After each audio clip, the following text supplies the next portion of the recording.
Praise the Lord. दोस्तों, एक बार प्रभु यीशु मसीह ने एक दृष्टांत अपने चेलों को और शास्त्री और फरीसियों को सुनाया और उस दृष्टांत से हमें बहुत कुछ सीखने को मिलता है। और आज मैं वो गूढ़ भेद आपको समझाने जा रहा हूं उस दृष्टांत से। प्रभु यीशु मसीह ने एक धनी व्यक्ति के विषय में बताया कि एक व्यक्ति है, मालिक है एक, और उसने एक बगीचा लगाया, खेती करी, उसने दाख की बारियां लगाई, उसने बहुत सी काम उसने अपनी खेती पर किया। और उसके बाद फसल बोने के बाद वो वहां से चला गया, परदेश चला गया। और उस बगीचे का, मैं यूं कहूं, उन खेतों का ठेका उसने किसानों को दे दिया कि तुम मेरे खेत की देखभाल करो, जब तक मैं वापस आता हूं तब तक तुम इस खेत की देखभाल करो।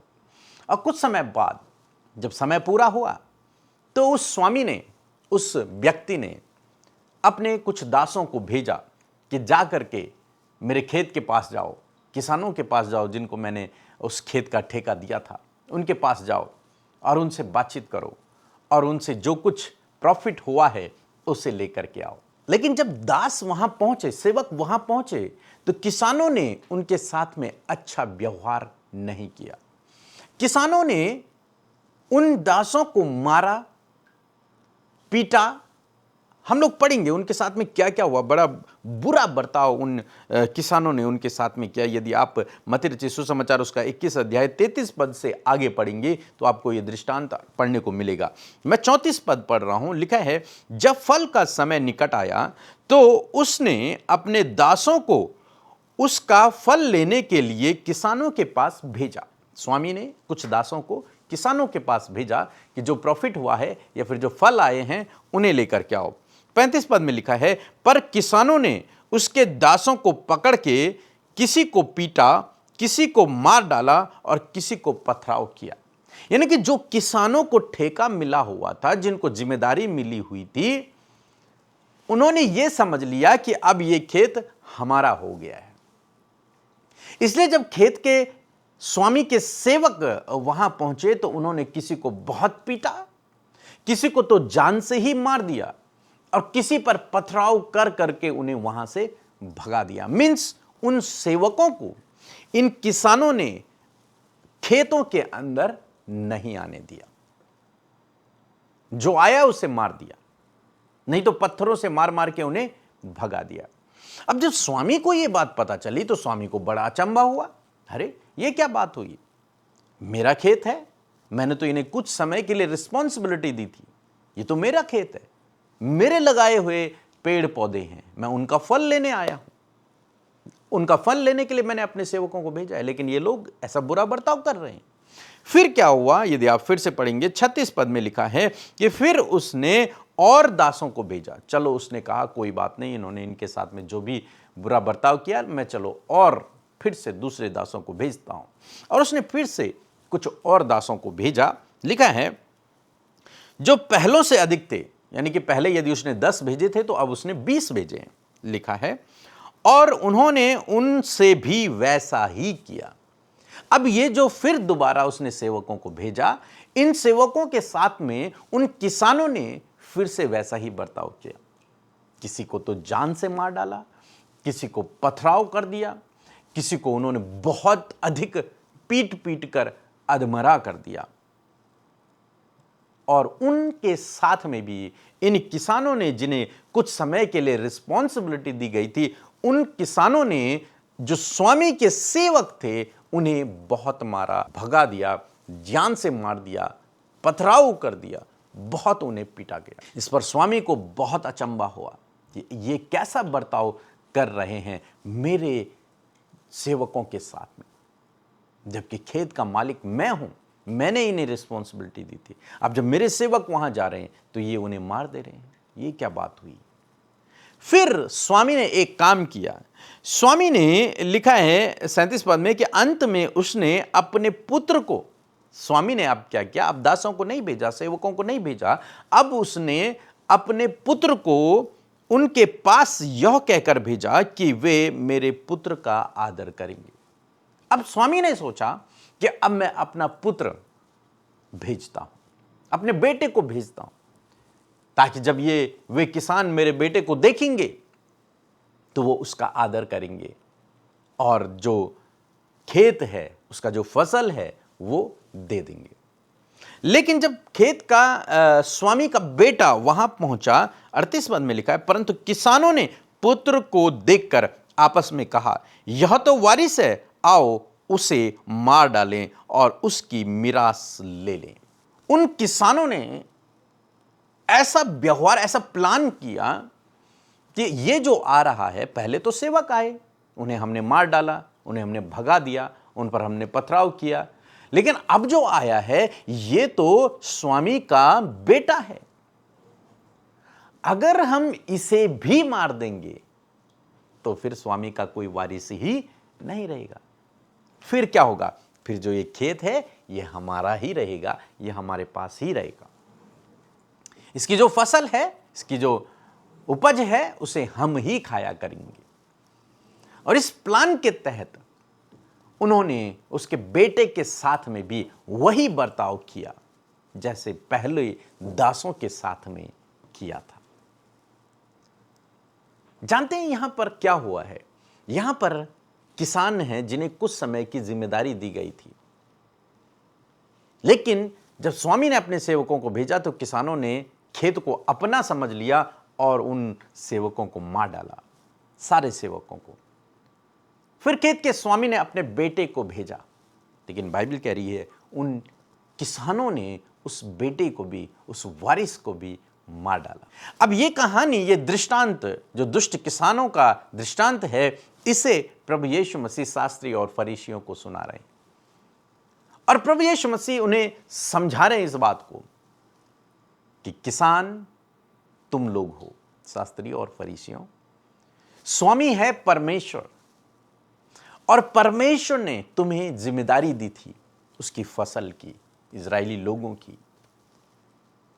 और जब स्वामी ने अपने सेवकों को भेजा, अपने भविष्यवक्ताओं को भेजा, अपने लोगों को भेजा, तो तुमने उनकी प्रतीति न की, तुमने उनकी नहीं मानी, तुमने उन पर पथराव किया, तुमने उन्हें मार डाला, जैसे यूहन्ना बपतिस्मा देने वाले को भी मार डाला और भी कई भविष्यवक्ताओं को मार डाला तुमने उन्हें। उसके बाद स्वामी ने, परमेश्वर ने अपने बेटे को, प्रभु यीशु मसीह कह रहे हैं, स्वयं मुझे भेजा है अपने खेत में, तुम्हारे पास उस फसल को लेने के लिए। लेकिन तुम क्या कर रहे हो? तुम मुझे भी मार डालना चाहते हो, क्योंकि ये तो कौन है? ये वारिस है, इसे भी मार डालो। और शास्त्री फरीसियों ने जब इस बात को सुना तो वे बड़े क्रोधित हुए। इससे आगे आप पढ़ लेना, लेकिन मैं 42 पद पढ़ रहा हूं। यहां पर प्रभु यीशु मसीह ने गूढ़ भेद को बताया। लिखा है, यीशु ने उनसे कहा, क्या तुमने कभी पवित्र शास्त्र में यह नहीं पढ़ा? शास्त्री और फरीसी और चेले भी हैं यीशु मसीह के, सब वहां पर हैं। और यीशु मसीह उनसे कह रहे हैं, इस दृष्टांत को सुनाने के बाद यीशु मसीह ने कहा, क्या तुमने कभी ऐसा नहीं पढ़ा बाइबल में, इस पवित्र शास्त्र में? क्या तुमने कभी ऐसा नहीं पढ़ा कि जिस पत्थर को राजमिस्त्रियों ने निकम्मा ठहरा दिया था, वही कोने के सिरे का पत्थर हो गया। हालेलुया। प्रभु यीशु मसीह कह रहे हैं, क्या तुमने कभी इस वचन को नहीं पढ़ा कि जिस पत्थर को राजमिस्त्रियों ने ठुकरा दिया था, उसे परमेश्वर ने कोने का, जो बहुत महत्वपूर्ण पत्थर होता है, बिल्डिंग को जोड़े रखता है, उस पत्थर को बना दिया। वो कोने का पत्थर बना दिया प्रभु यीशु, परमेश्वर ने। कहने का मतलब है, प्रभु यीशु मसीह उन्हें समझाने जा रहे हैं कि तुमने तो मुझे ठुकरा दिया, तुमने तो भविष्यवक्ताओं को मार डाला, उन्हें ठुकरा दिया, तुम तो मुझे मार डालना चाहते हो। लेकिन याद रखना इस बात को कि जिस पत्थर को राजमिस्त्रियों ने, तुम अपने आप को बहुत बड़े धार्मिक गुरु बनते हो, तुमने जिस पत्थर को, यानी कि प्रभु यीशु मसीह को ठुकरा दिया है, वही, उसी पत्थर को प्रभु कोने का सिरा बना देगा, महत्वपूर्ण पत्थर बना देगा राज्य के लिए, उसके महल के लिए। कोने का पत्थर जो पूरी बिल्डिंग को एक खूबसूरत बना देता है, पूरी बिल्डिंग को जोड़े रखता है, वो बना दिया। आज शाम में मैं आपको भी उत्साहित करना चाहूंगा। हो सकता है कि आपको भी यीशु की तरह, या फिर इन सेवकों की तरह, राजमिस्त्रियों ने, लोगों ने ठुकरा दिया हो। उन्होंने आपको निकम्मा जान लिया हो, उन्होंने आपको तुच्छ जान लिया हो, उन्होंने आपको बेकार जान लिया हो, उन्होंने उनकी दृष्टि में आप किसी काबिल के ना हो, उन्होंने आपको तुच्छ जान लिया हो, उन्होंने आपको ठुकरा दिया हो, उन्होंने आपको अपनाया ना हो, लेकिन मैं आपको उत्साहित करना चाहूंगा। प्रभु यीशु मसीह कहते हैं कि जिस पत्थर को, जिस व्यक्ति को लोगों ने ठुकरा दिया था, जिस व्यक्ति को लोगों ने तुच्छ जान लिया था, उसी व्यक्ति को परमेश्वर ने, प्रभु यीशु मसीह ने कोने का सिरा बना दिया, एक महत्वपूर्ण व्यक्ति बना दिया। हम बाइबल में एक व्यक्ति के विषय में पढ़ते हैं जिसका नाम है उनेसिमुस। और उनेसिमुस एक ऐसा व्यक्ति है जो बहुत गलत था, शायद उस पर चोरी का आरोप था, वो जेल में था। लेकिन जब पौलुस ने उसे सुसमाचार दिया, उसके बाद पौलुस उसे लिखता है, उसके लिए फिलेमोन को लिखता है कि अब ये उनेसिमुस बहुत काम का है। पहले निकम्मा था, पहले तुच्छ था, पहले किसी काम का ना था, पहले बेकार था, पहले गलत था, लेकिन अब ये बहुत बड़े काम का है, बहुत महत्वपूर्ण है।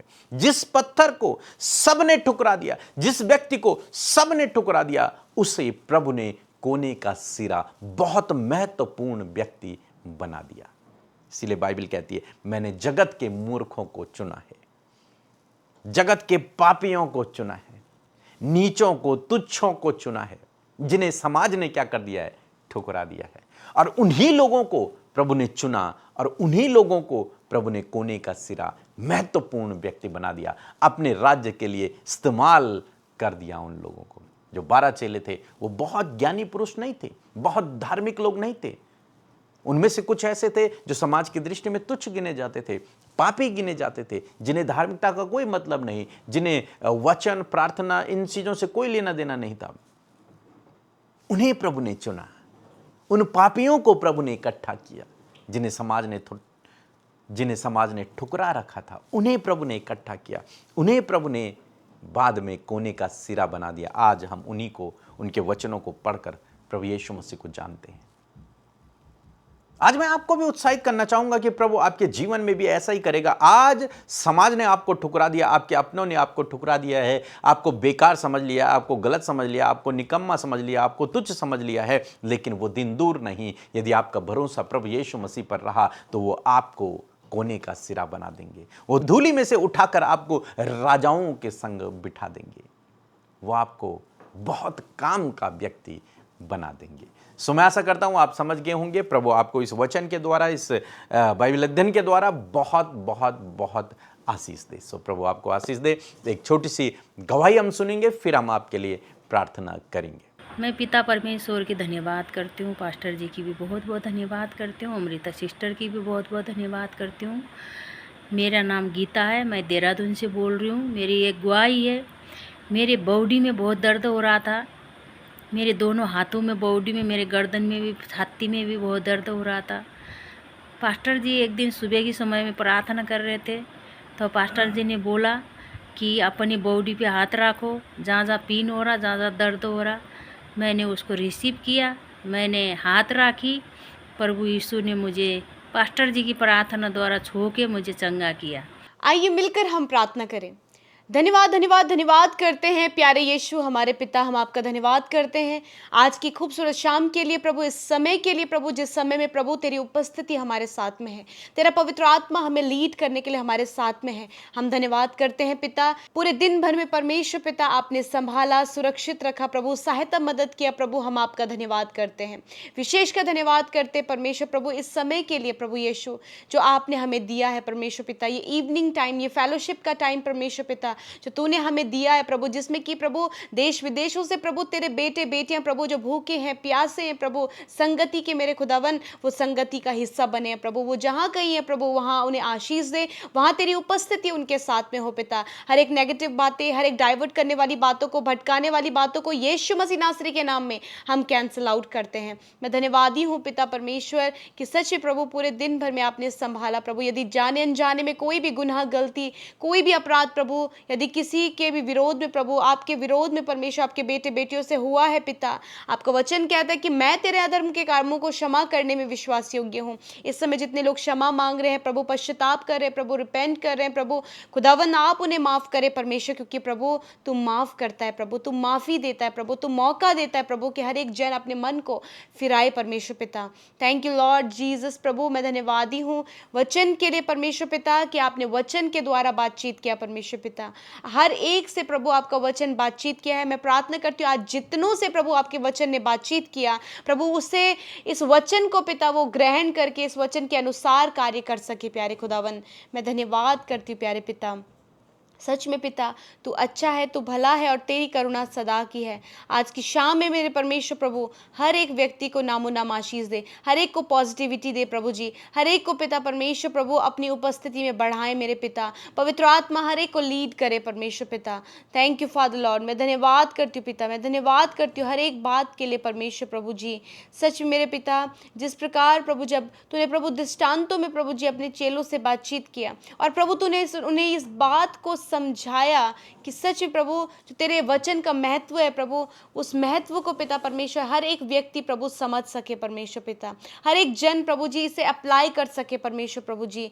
और सच में मेरे पिता तू ही है जो अपने लोगों को पिता सहायता करता है, मदद करता है परमेश्वर प्रभु जी। मैं प्रार्थना करती हूँ प्यारे परमेश्वर पिता, सच में मेरे पिता आज बहुत सारे लोग हैं परमेश्वर प्रभु जिन्हें लोगों ने ठुकरा दिया परमेश्वर पिता, जो लोगों की दृष्टि में कुछ भी नहीं है, परंतु पिता हर एक व्यक्ति प्रभु तेरी दृष्टि में बहुमूल्य है पिता, और तू ही है जो अपने लोगों को पिता परमेश्वर प्रभु जी इस्तेमाल करता है, उन्हें प्रतिष्ठित करता है, उन्हें बढ़ाता है परमेश्वर। जिस प्रकार परमेश्वर पिता जैसे कि वचन में हमने देखा प्रभु जी कि जिस पत्थर को राजमिस्त्रियों ने प्रभु निकम्मा ठहराया प्रभु, उसी को तूने कोने का सिरा बनाया परमेश्वर पिता। मैं आज प्रार्थना करती हूँ प्रभु जी, यदि आज आपके लोग प्रभु अपने स्थान में प्रभु ठुकराए हुए हैं प्रभु, लोगों के द्वारा ठुकराए हुए हैं परमेश्वर, उनकी कोई वैल्यू नहीं पिता, परंतु धन्यवाद कि तेरी दृष्टि में परमेश्वर प्रभु तेरे लोगों की वैल्यू है पिता। आप इन्हें यूज करें प्रभु, आप इन्हें इस्तेमाल करें परमेश्वर, आप इन्हें ऊंचा करें परमेश्वर, आप इनके मस्तक को ऊंचा करें परमेश्वर पिता। जो भी रिस्पॉन्सिबिलिटी, जो भी काम प्रभु तूने अपने लोगों को, अपने बेटे बेटियों को दिया है प्रभु, वो उसे प्रभु पूर्ण ईमानदारी और सच्चाई के साथ में कर सकें, और प्रभु आप उन्हें प्रतिष्ठित करें परमेश्वर पिता। यदि आज प्रभु लोग इन्हें तुच्छ जानते प्रभु, उन्हीं के सामने प्रभु आप इनके मस्तक को ऊंचा करें, क्योंकि प्रभु तेरा वचन कहता है परमेश्वर प्रभु जी कि तू अपने लोगों के लिए प्रभु जी उनके सताने वालों के सामने मेज को बिछाता है परमेश्वर पिता। हाँ मेरे पिता, मैं तेरा धन्यवाद करती हूँ आज की शाम में मेरे प्रभु जी, जितने भी लोग परमेश्वर प्रभु जी किसी न किसी कारणवश प्रभु ठुकराए हुए हैं परमेश्वर पिता, खुदावन आप उन्हें अपनाएं और आप उन्हें इस्तेमाल करें परमेश्वर। Thank you father Lord. मैं दुआ करती हूँ प्रभु आज इनकी फैमिलीज के लिए परमेश्वर, जितने भी फैमिली आज परेशानी में है, दुख में, समस्याओं में है प्रभु, यीशु के नाम में हर एक परिवार से प्रभु दुख, समस्या, प्रॉब्लम्स निकल कर चली जाओ यीशु के नाम में। खुदावन इनका परिवार आजाद हो पिता, हर प्रकार की रुकावटों से और बाधाओं से, परेशानियों से पिता यीशु के नाम में आजाद हो। धन्यवाद करते प्यारे प्रभु, इस समय जितने भी लोग प्रभु जी प्रभु दुष्ट आत्मा के बंधनों में है प्रभु यीशु, दुष्ट के कार्य उनके जीवन में, अंधकार के कार्य उनके जीवन में प्रभु यीशु के नाम में, उस दुष्ट को और उसके कार्यों को, अंधकार की बातों को यीशु मसीह नासरी के नाम में हम कैंसल आउट करते पिता परमेश्वर। प्रभु इसी समय हर एक अंधकार की बातें चली जाओ यीशु के नाम में, दुष्ट के कार्य इनके जीवन से जाओ यीशु के नाम में। धन्यवाद करते प्यारे प्रभु, आज इतने लोग पिता जो डिप्रेशन में, एंजाइटी में और डर में है, यीशु के नाम में डिप्रेशन, एंजाइटी और डर मैं तुझे कमांड करती हूँ, इन्हें छोड़कर जा यीशु के नाम में। प्रभु यदि आज ये किसी गलत संगति में है पिता, यीशु के नाम में वो गलत संगति इनके जीवन से चली जाए, एडिक्शन इनके जीवन से चला जाए, हर प्रकार की बुरी अभिलाषाएं इनके जीवन से चली जाए, मैं कमांड करती हूँ। मैं प्रार्थना करती हूँ प्रभु, यदि इनके स्वभाव में परमेश्वर पिता कोई भी गलत बात है प्रभु जी मेरे पिता, मैं प्रार्थना करती हूँ इनके स्वभाव को, इनके कैरेक्टर को प्रभु आप बदले मेरे परमेश्वर। प्रभु इस समय जितने भी लोग प्रभु जी अपने मैरिज के लिए, संतान के लिए पिता परमेश्वर, जॉब के लिए परेशान है, यीशु के नाम में ये परेशानियां इनके जीवन से चली जाएं प्रभु, आप उपाय करें प्रभु, एक अच्छा जॉब देकर ब्लेस करें, एक अच्छा लाइफ पार्टनर देकर ब्लेस करें, संतान की आशीष देकर ब्लेस करें प्रभु। मैं दुआ करती हूँ इनके लिए जॉब के दरवाजे खोलें प्रभु। आज जितने भी लोग कर्जे में हैं, यीशु मसीह नासरी के नाम में हम कर्जे को कमांड करते हैं, इनके जीवन से जाओ, हर प्रकार की आर्थिक तंगी इनके जीवन से जाओ यीशु के नाम में। यदि आज आप बीमार हैं तो अपनी बीमारी की जगह पर हाथ रखें प्रभु, तेरा वचन कहता है मैंने आप तुम्हारी दुर्बलता को ले लिया और बीमारियों को उठा लिया प्रभु धन्यवाद पिता कि तूने प्रभु इन भाई बहनों की दुर्बलता को, इनकी बीमारियों को ले लिया और प्रभु तूने इन्हें छुटकारा दिया, प्रभु चंगा किया। यीशु के नाम में मैं हर प्रकार की बीमारी तुझे आज्ञा देती हूं, इन भाई बहनों के शरीर से जाओ यीशु के नाम में। I command sickness get out in the name of Jesus. I command pain get out in the name of Jesus. I command irritation get out in the name of Jesus. I command wounds heal in the name of Jesus. यीशु के नाम में, यीशु के नाम में दर्द तकलीफ जा यीशु के नाम में। हर प्रकार के घाव चंगे हो यीशु के नाम में। तूने कहा मैं तेरा इलाज करके तेरे घावों को चंगा करूंगा। यस माय लॉर्ड, तेरा वचन सत्य है प्रभु। इस समय जितने लोग घाव में हैं, पीड़ा में हैं, दर्द में हैं, बीमारियों में हैं, यीशु के नाम में इनके शरीर आजाद हो यीशु के नाम में। बीमारियां इन्हें छोड़कर जाओ, दर्द इन्हें छोड़कर जाओ, पीढ़ियों से चलने वाले रोग जाओ यीशु के नाम में। कॉन्स्टिपेशन की प्रॉब्लम, इंडाइजेशन की प्रॉब्लम, हर प्रकार का दर्द, heart problem, kidney problem, liver problem, asthma की प्रॉब्लम जाए यीशु के नाम में। शुगर, बीपी, थायराइड की बीमारी जाए यीशु के नाम में। आंखों की, कानों की, मुंह की समस्या जाए यीशु के नाम में। इसी वक्त सर से लेकर पैरों तक का हर एक रोग नष्ट हो यीशु के नाम में। धन्यवाद करते प्रभु। आज जो भी सफेद दाग की बीमारी है, एलर्जी है, ब्लड इन्फेक्शन है, यूरिन इन्फेक्शन है, गुप्त रोग है, नष्ट हो यीशु नासरी के नाम में। धन्यवाद करते प्रभु, तूने छुआ और चंगा किया। हम कैंसर को नष्ट होने की आज्ञा देते हैं, हम ट्यूमर को नष्ट होने की आज्ञा देते हैं, हम पाइल्स, फिशर, फिस्टुला की बीमारी को नष्ट होने की आज्ञा देते हैं, हम घाव को चंगा होने की आज्ञा देते हैं यीशु के नाम में। धन्यवाद करते पिता कि तूने प्रभु इन भाई बहनों के रोगों को सह लिया और इनके दुखों को उठा लिया। आज रात में प्रभु यीशु मसीह पिता हर एक को अच्छी नींद से सुलाए प्रभु जी। जो रात भर चिंतित रहते हैं, व्याकुल रहते हैं प्रभु, जिन्हें नहीं नींद आती है प्रभु, यीशु के नाम में प्रभु वो निश्चिंत होकर सोएं और कल का दिन तेरे साथ में देखें। और आज जितनी भी रिक्वेस्ट प्रभु इन्होंने आपके सम्मुख रखी है, यदि प्रभु इनके परिवार के लोग कहीं चले गए हैं प्रभु खुदावन, उन्हें सुरक्षित घर लेकर आए प्रभु जी। यदि इनका जीवन प्रभु आज स्ट्रगल में है, हर प्रकार का स्ट्रगल में कमांड करती हूं इनके जीवन से जाओ यीशु के नाम में। प्रभु जब चारों तरफ से दरवाजे बंद हैं, यीशु के नाम में इनके जीवन में दरवाजे खुलें in the name of Jesus. धन्यवाद करते प्रभु, तूने प्रार्थना सुना, उत्तर हाँ आमीन में दिया। हर एक बात के लिए तेरा धन्यवाद करते हुए यीशु के नाम में प्रार्थना मांगते, सुने और ग्रहण करें। आमीन, आमीन और आमीन।